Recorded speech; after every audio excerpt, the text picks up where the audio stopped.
ఓయ్ నిన్నే ఈరోజు విశేషాలు వచ్చేసరికి ఇన్స్టాగ్రామ్ రెసిపీ చూసి చికెన్ ట్రై చేస్తున్నాను అనమాట. దీనికి వచ్చేసి ఇంగ్రీడియంట్స్ చికెన్లో pepper and salt first mix చేసేసుకోవాలి.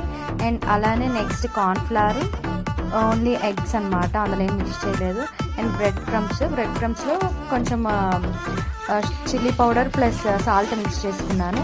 ఆ మూడిట్లోని డిప్ చేసేసి ఆయిల్లో వేసేయడమే, చాలా సింపుల్. నెక్స్ట్ వచ్చేసి దీంతో కాంబినేషన్ వైట్ సాస్ చేస్తున్నాను అనమాట.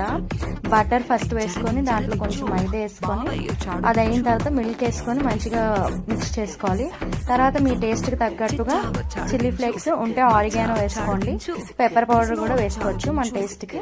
అండ్ మెయిన్ ఇంగ్రీడియంట్ చీజ్, అది వేసుకుంటే ఇంకా వైట్ సాస్ అయిపోయినండి. టేస్ట్ అయితే చాలా బాగా వచ్చింది.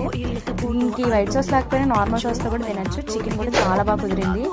అలానే ఏం చేయాలో తెలుసు, చేసేయండి. Do follow and